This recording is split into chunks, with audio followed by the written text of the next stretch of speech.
Hello friends, welcome you all. आज मैं आपके लिए जो वीडियो लेके आ रहा हूँ, देखिए एचडीएफसी का ये स्टॉक इतना अंडर वैल्यूड कैसे रह गया। अब आपके मन में क्वेश्चन होगा कि मार्केट आसमान पे है, लेकिन एचडीएफसी के जिस स्टॉक की हम आज बात करने वाले हैं वो अभी भी जमीन पर मौजूद है। क्या अब पैसा इसकी तरफ आने वाला है? बहुत सारे क्वेश्चंस आपके मन में जरूर होंगे। तो क्या लॉन्ग टर्म का इन्वेस्टमेंट का मौका है? तो सारी चीज़ों को देखेंगे, समझेंगे, रिस्क फैक्टर को अंडरस्टैंड करने की कोशिश करेंगे, क्योंकि हमेशा याद रखें, stock market investment are subject to market risk. तो आपको सबसे पहले और सबसे इंपॉर्टेंट जो स्टेप आपका है, आपकी प्रेशियस कैपिटल को बचाने का। प्रॉफिट सेकेंडरी है, सबसे पहला रिस्क मैनेजमेंट और आपकी अपनी कैपिटल, जो मेहनत की हुई कैपिटल है, उसको बचाने का। तो चलिए बात करते हैं स्टॉक की। और आगे बढ़ने से पहले मैं आपको बता दूं, अगर आपने अब तक चैनल को सब्सक्राइब नहीं किया तो जल्दी से सब्सक्राइब कर लें, बेल आइकन को प्रेस कर लें, जिससे आपको नोटिफिकेशन आती रहेगी और प्राइस एक्शन सीखते रहें, सिखाते रहें। चलिए, एचडीएफसी का ये स्टॉक कोई और नहीं, HDFC asset management company limited है। अब इस कंपनी को अगर आप देखोगे तो जिस तरीके से हमारे पास आज की डेट में H D F C AMC के अलावा बाकी और प्लेयर्स भी हैं।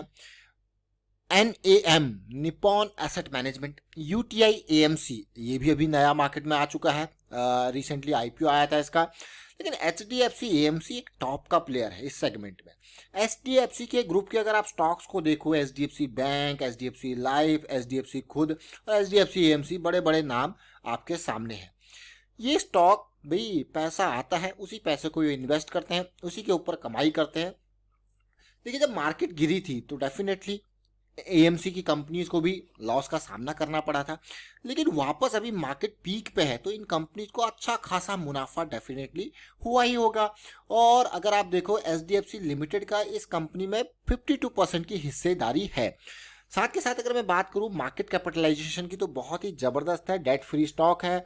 सबसे इंपॉर्टेंट बात, प्रॉफिट ग्रोथ की अगर मैं बात करूं पिछले 3 साल का एवरेज, तो अल्टीमेट मैं कहूंगा 23% के आसपास का। अब आप खुद देख लीजिए किस तरीके से प्रॉफिटेबिलिटी, मुझे लगता है कि आने वाले क्वार्टर्स में नंबर्स और भी अच्छे आपको देखने को मिल सकते हैं। लेकिन इस कैटेगरी के स्टॉक को मैं यही कहूंगा कि ये कंसिस्टेंट रिटर्न देने वाला स्टॉक है। कंसिस्टेंट मतलब 20 से लेके 25% या 15% से ऊपर ही मैं कहूंगा कंसिस्टेंट रिटर्न। ब्रांड नेम है, स्ट्रॉन्ग स्टॉक है, लार्ज कैप कैटेगरी का स्टॉक है, तो यहाँ पे बहुत ही जबरदस्त। लेकिन आज आपके सामने स्टॉक का वीडियो लाने का क्या मकसद है उसको समझते हैं। देखिए, वीडियो हम जब भी आपके सामने लेके आते हैं उसमें हमारा मेजर जो पार्ट होता है वो प्राइस एक्शन के हिसाब से होता है। अगर आप देखो, ये आईपीओ में हमने, क्योंकि इसके आईपीओ को भी उस टाइम पे कवर किया था, 1100 की रेंज का मुझे याद है ये आईपीओ आया था मार्केट में, और सीधे ओपन ही 1800-1900 की रेंज में हुआ था, ये देखिए सीधे। लेकिन उसके बाद गैप डाउन होता है, गैप डाउन नहीं कहूँगा मैं, कि ड्रॉप होता है, और उसके बाद देखिए अब आपकी वापस इस टाइम पे कुछ एक्सपेंस रेशियो से रिलेटेड चेंजेस हुए थे, ये नीचे आता है। अगर आप देखोगे तो इस चीज़ को ज़रा समझिए, ये देखिए, आप कहोगे भैया क्या बन गया डबल बॉटम, तो ये एरिया बहुत इंपॉर्टेंट इसके लिए था, वापसी के लिए, और अच्छी खासी वापसी होती है। अब अगर मैं यहाँ पे दिखाऊं, देखिए किस तरीके से कितना बढ़िया जंप था, और उसके बाद करेक्शन भी एक हेल्दी करेक्शन आती है। करेक्शन भी ऐसे नहीं, अगर आप तसल्ली से इस करेक्शन को देखोगे तो देखिए लो, लोअर हाई, और ये बढ़िया करेक्शन जो कि पिछले साल आई। सिचुएशन देखिए, लो पॉइंट, जैसे इस लो पॉइंट को और इस लो पॉइंट को अगर आप देखोगे तो देखिए ये लो पॉइंट, ये लो पॉइंट। लेकिन अभी भी मैं देख पा रहा हूं यहाँ पे इस स्टॉक ने वो बेहतरीन तरीके का परफॉर्मेंस अभी तक नहीं दिया है जिसकी इससे उम्मीद की जा सकती है कि ये देगा। समझ रहे हो इस बात को? इंपॉर्टेंट पार्ट देखिए, अब एक्सपेक्टेशन इससे बहुत है, लेकिन पिछले कुछ टाइम में, पिछले कुछ महीनों से एक मान के चलिए बिल्कुल कंसोलिडेट कर रहा है, और वो भी एक टाइट रेंज के अंदर। कई बार आपको स्पाइक्स जरूर यहाँ पे देखने को मिल रहे होंगे। अगर आप ये देखो एरिया, ये बिल्कुल 60 से लेके 55 के अराउंड में एक कंसोलिडेशन, टाइट कंसोलिडेशन में इसको कहूँगा। साथ के साथ अगर मैं इसमें आपको कैंडल के अलावा लाइन चार्ट दिखाऊं तो आप खुद देख सकते हो कि कैसी सिचुएशन बन रही है। हाँ, एक लो पॉइंट, एक हायर लो पॉइंट, एक हायर हाई पॉइंट, तो एक मजबूती सी आपको देखने को मिल रही होगी। अगर प्राइस को आप समझें तो देखिए ये पूरी की पूरी इम्पल्स, अभी मैं कैंडल नहीं बल्कि लाइन चार्ट के माध्यम से आपको समझाने की कोशिश कर रहा हूँ। इस पूरी इम्पल्स को देखिए, और मैंने depth of the correction detail में, काफ़ी डिटेल में हमने आपको टेक्निकल एनालिसिस की वीडियोस में बता रखा है। अगर आप डेप्थ ऑफ द करेक्शन को देखते हो तो ऑलमोस्ट मैं कहूँगा 62% के अराउंड की ये करेक्शन है, जो कि एक हेल्दी करेक्शन मानी जाती है 50 से 62% के अराउंड में। उसके बाद देखिए फिर से लो पॉइंट, देखिए हायर लो, हाई, और एक करेक्शन अभी भी चल रही है। तो क्या ये धमाका यहाँ से होगा? बहुत सारे क्वेश्चंस आपके मन में जरूर होंगे। तो इनिशियली 3600 की रेंज का टारगेट, क्योंकि इस एरिया में डेफिनेटली अगर और आगे इसको जाना है तो क्या चाहिए होगा, एक देखिए अब आप high point, higher low, high point, फिलहाल क्या चल रही है, करेक्शन चल रही है, तेजी इस एरिया में, या तो फिर ब्रेकआउट से पहले का एक काइंड ऑफ करेक्शन यहाँ पे देखने को मिले, या ब्रेकआउट के बाद का पुल बैक आपको देखने को मिले। लेकिन मंथली एक बहुत बड़ा टाइम फ्रेम होता है, जिसको मैं कहता हूँ कि भैया लॉन्ग टर्म इन्वेस्टर के लिए बहुत अच्छा ये टाइम फ्रेम होता है, लॉन्ग टर्म इन्वेस्टर के लिए, जो कि कई महीनों कई सालों तक इन्वेस्ट करके रखते हैं।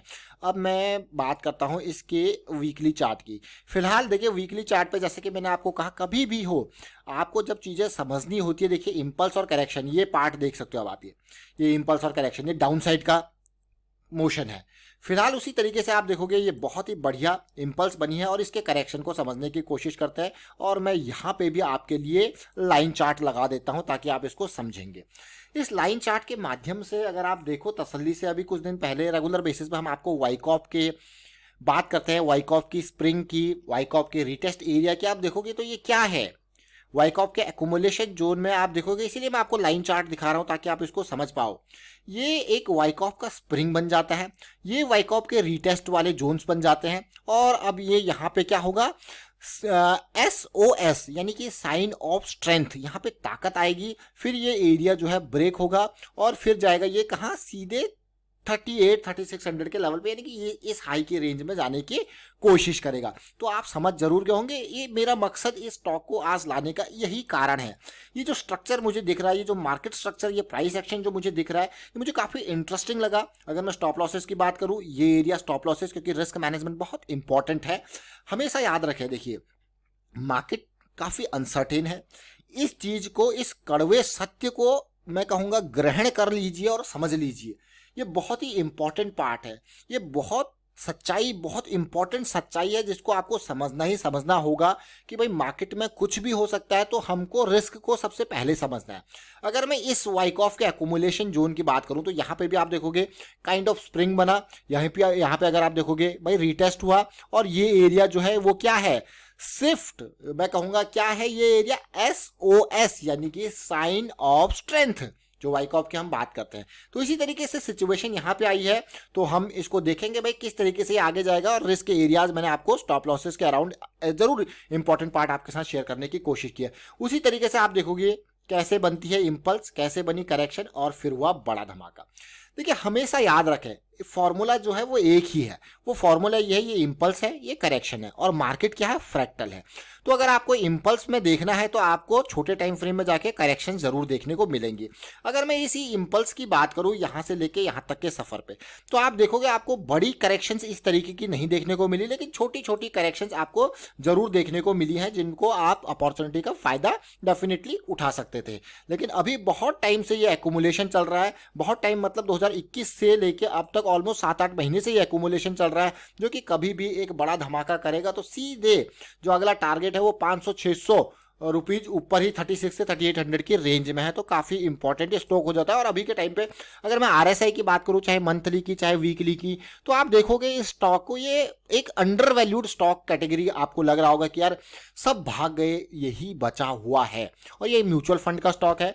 तो जब भी हम आपके लिए कोई भी स्टॉक लेके आते हैं तो हमेशा आपको उस सेक्टर के उसी स्टॉक तक सीमित नहीं रहना है, आपको और भी स्टॉक्स, चाहे जैसे मैंने इसकी कैटेगरी यहाँ पे बताई, UTI, AMC, NAM, उनको भी आप देख सकते हो, एनालाइज कर सकते हो कि कैसी सिचुएशन वहाँ पे बन रही है। और या अभी रिसेंटली जुलाई में एक बढ़िया वॉल्यूम भी देखने को मिला। अब मैं आपको डेली टाइम फ्रेम पे लेके जाऊँगा। देखिए कई बार इस तरीके की सिचुएशंस आपको देखने को मिलती है, तो ऐसी नॉइसेस को अगर आपको हटाना है तो मैं फिर से यहाँ पे लाइन चार्ट आपको दिखाने की कोशिश करूँगा, ताकि ये चीज़ें आपको यार, हाँ यार ये चीज़ें, ये नॉइस जो है क्लियर हो जाएगी। तो ये सिचुएशन अगर मैं देखूं यहाँ पे देखिए बिल्कुल उसी वीकली को हमने एक और टाइम फ्रेम में देख लिया, यानी कि डेली पे हम इसको देखने की समझने की कोशिश कर रहे हैं। ये वीकली पे जिसको हम स्प्रिंग कह रहे थे, ये रीटेस्ट का एरिया हो गया। देखिए आप अब होगा क्या, जब एरिया ब्रेकआउट होगा तो आपको इस एरिया में फिर से आपको हो गई बुलिश क्रॉस के बाद की डेफिनेटली करेक्शन है, तो एक काइंड ऑफ पुल बैक भी आपको देखने को मिल सकता है, जो आपकी एक और मैं कहूंगा स्ट्रेंथ वाली सिचुएशन को आपको दिखाएगा। आप देखिए पिछले बार अगर डेली टाइम फ्रेम में देखो तो बुलिश क्रॉस के बाद ये एक जैसे मैंने आपको कहा कि कंसोलिडेशन हमको देखने को मिला था, उसी तरीके से अभी बुलिश क्रॉस बन चुका है और आने वाले टाइम पे ये कंसोलिडेशन एरिया बहुत इंपॉर्टेंट होने वाला है।